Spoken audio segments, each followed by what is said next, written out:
Olá, seja bem-vindo ao programa Palavra da Cruz.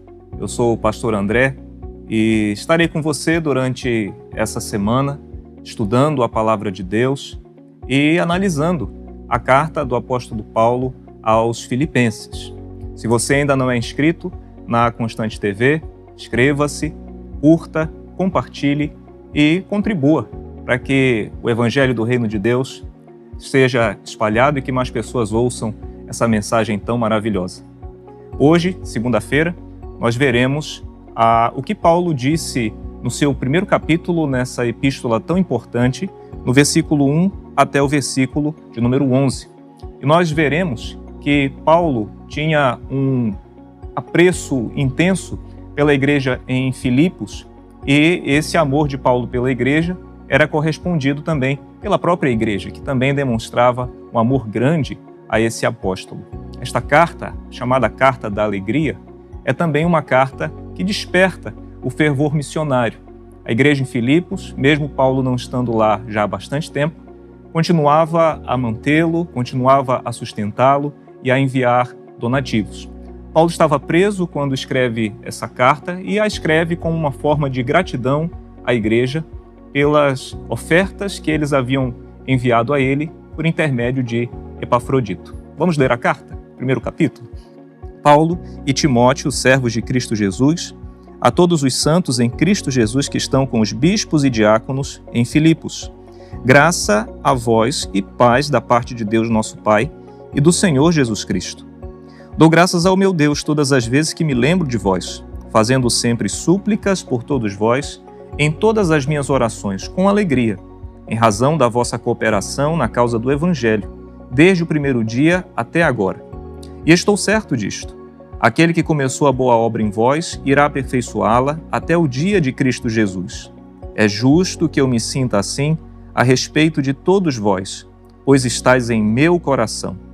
Já que todos sois participantes comigo da graça, tanto nas minhas prisões, quanto na defesa e na confirmação do Evangelho.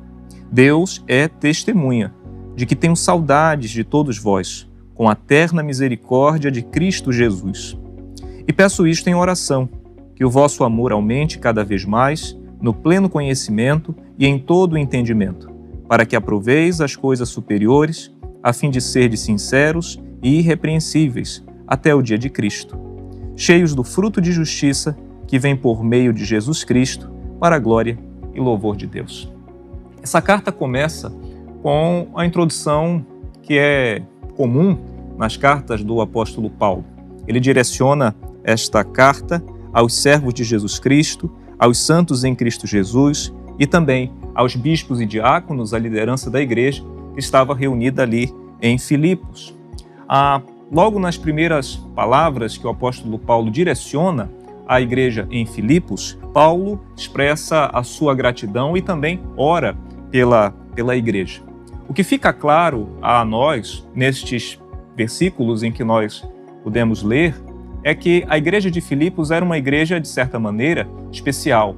Se nós fizermos um breve comparativo, a igreja de Corinto, por exemplo, uma igreja tão problemática, tão cheia de dificuldades, de divisões e carnalidades, e por outro lado, a igreja de Filipos, uma igreja amorosa, uma igreja cooperante e uma igreja a qual Paulo amava bastante. Claro que isso não quer dizer que Paulo não amasse a igreja em Corinto, mas nos parece que pelo seu testemunho nesta carta havia um apreço muito grande da parte deste apóstolo para com esta igreja. E a razão é uma só. A igreja em Filipos era uma igreja viva. Não era uma igreja morta, mas uma igreja viva. E o que caracteriza uma igreja viva, afinal? Nessa primeira parte do texto que vimos, primeiro capítulo de Filipenses, a gente consegue perceber aqui 3 características de uma igreja viva. A primeira delas é que uma igreja viva é uma igreja cooperante. É isso que aprendemos aqui com os irmãos da igreja em Filipos. Paulo diz que ele sempre lembrava destes irmãos, como está no verso 3, ele lembrava destes irmãos e ele dava graças a Deus todas as vezes que ele lembrava. E a razão disso está no versículo 5, porque ele diz: em razão da vossa cooperação na causa do Evangelho desde o primeiro dia até agora. Aqueles irmãos, eles estavam envolvidos na obra missionária, eles estavam engajados na obra missionária. E como falei nas palavras iniciais, mesmo que Paulo não estivesse mais ali trabalhando, servindo naquele lugar, mas aquela igreja continuava a mantê-lo, continuava a sustentá-lo e cooperar com o trabalho missionário do apóstolo Paulo. Paulo é tão convicto de que aqueles irmãos continuariam com essa mesma postura, que no versículo 6 ele diz que ele está certo, que aquele que começou a boa obra nestes irmãos irá aperfeiçoá-la até o dia de Cristo. Que coisa maravilhosa, Paulo tem a certeza de que aqueles irmãos que tinham aquela postura, uma postura sadia, cristã, que cooperava com o trabalho missionário, que eles continuariam a fazer isso, que eles seriam aperfeiçoados nisso. Interessante porque Paulo, ele expressa também a sua saudade por essa igreja viva. O verso 8 diz que Deus é testemunha de que tenho saudades de todos vós com a terna misericórdia de Cristo Jesus. E por que Paulo demonstra essa saudade por esta igreja? Certamente porque eles eram participantes com ele da graça, tanto nas prisões como na defesa e na confirmação do Evangelho. Uma igreja viva como esta que estamos vendo aqui, a igreja em Filipos, é uma igreja cooperante, uma igreja que coopera. Não é aquela igreja que se fecha nas quatro paredes, mas aquela que investe no reino, aquela que investe na propagação do Evangelho, e é o caso que percebemos aqui na igreja em Filipos. Paulo expressa isso logo nas suas primeiras palavras, dizendo e lembrando que aqueles irmãos eram cooperantes na causa do Evangelho. A segunda característica que aprendemos é que uma igreja viva é uma igreja amorosa. Esta igreja também demonstra o seu amor. Veja, Paulo diz no versículo 9, e peço isto em oração, que o vosso amor aumente cada vez mais no pleno conhecimento e em todo entendimento. Veja, aquela igreja já era uma igreja amorosa. Aquela igreja já demonstrava o seu carinho por esse apóstolo. Mas Paulo ora a Deus para que este amor aumente ainda mais. Peço isto em oração, que o vosso amor aumente cada vez mais, mas não de qualquer forma. A Escritura diz no pleno conhecimento e em todo o entendimento, no conteúdo e também na aplicação. A igreja em Filipos, uma igreja amorosa, porque cooperava com o Evangelho, cooperava com a obra missionária, cooperava com o apóstolo Paulo. E Paulo expressa o seu amor e a sua gratidão por esta igreja, pedindo a Deus para que o amor desta igreja aumente cada vez mais. E como é necessário que as igrejas sejam igrejas também amorosas, tanto no amor mútuo entre os membros de uma igreja, quanto também na expressão deste amor para com os de fora. Essa igreja em Filipos, aqui Paulo dá testemunho de que era sim uma igreja amorosa. Sentia saudades desta igreja, reconhecia que esta igreja era uma igreja cooperante e ora ao Senhor para que este amor que eles têm seja aumentado cada vez mais. Uma igreja viva é uma igreja cooperante, mas uma igreja viva, consequentemente, também é uma igreja amorosa. Uma igreja viva, em terceiro e último lugar, é uma igreja íntegra. Veja só, peço isto em oração, que o vosso amor aumente cada vez mais, no pleno conhecimento e em todo o entendimento, para que aproveis as coisas superiores, a fim de serdes sinceros e irrepreensíveis até o dia de Cristo, cheios do fruto de justiça que vem por meio de Jesus Cristo, para a glória e louvor de Deus. Consequentemente, se o amor daquela igreja aumentasse cada vez mais, e essa era a oração do apóstolo Paulo, o que eles experimentariam? Eles experimentariam coisas superiores. Eles seriam sinceros, a fim de serem sinceros e irrepreensíveis. Seriam sinceros, seriam irrepreensíveis, seriam íntegros até o dia de Cristo, até o dia em que o Senhor Jesus retornasse. Eles seriam, então, cheios do fruto de justiça que vem por meio de Jesus Cristo, não para a glória deles, não para a honra deles, mas para a glória e louvor de Deus. Uma igreja que é viva é uma igreja que é cooperante, sim.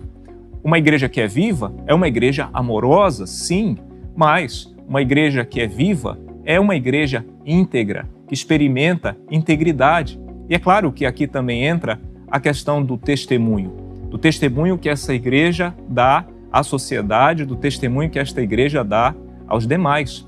Paulo expressa na sua oração a seguinte convicção, de que a igreja em Filipos não era uma igreja morta, mas a igreja em Filipos era uma igreja viva, e era viva porque cooperava, era viva porque era amorosa e, consequentemente, era viva porque era também uma igreja íntegra. Notem que não há igrejas perfeitas, é verdade.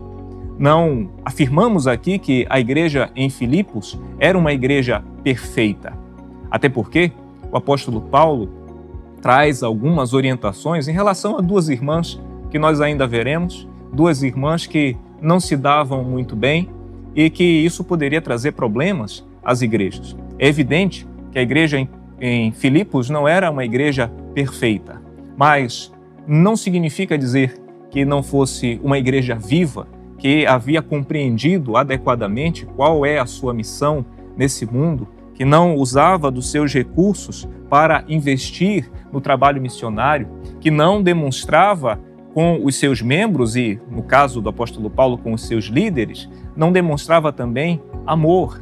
E claro que também esta mesma igreja, por ser viva, embora não fosse perfeita, mas era viva, demonstrava também, na medida do possível, a integridade. Como nós precisamos de igrejas vivas, como precisamos de igrejas que cooperam com o trabalho missionário, como precisamos de igrejas que são amorosas, que demonstram o amor mútuo. Jesus disse que se nós amássemos uns aos outros, o mundo saberia que ele havia sido enviado. E como nós precisamos também de igrejas íntegras, de membros de igrejas íntegros, de cristãos íntegros, de discípulos de Jesus Cristo íntegros, que também testemunharão desta fé tão maravilhosa. A nossa expectativa é de que a palavra de Deus nos ajude e nos molde a termos igrejas vivas, que cooperam com o trabalho do Senhor, que amam a Deus em primeiro lugar, amam ao próximo como a eles próprios e também vive uma vida de integridade. A igreja em Filipos nos ensina exatamente isso, a como sermos uma igreja viva. Eu espero você amanhã para vermos mais um pouco desta carta tão maravilhosa e continuarmos a aprender com esses princípios imutáveis, verdadeiros e úteis da palavra de Deus. Que o Senhor te abençoe e que o Senhor te conceda a graça de fazer parte de uma igreja viva ou, como membro de uma igreja, ser um cristão de fato e de verdade também vivo. Deus te abençoe.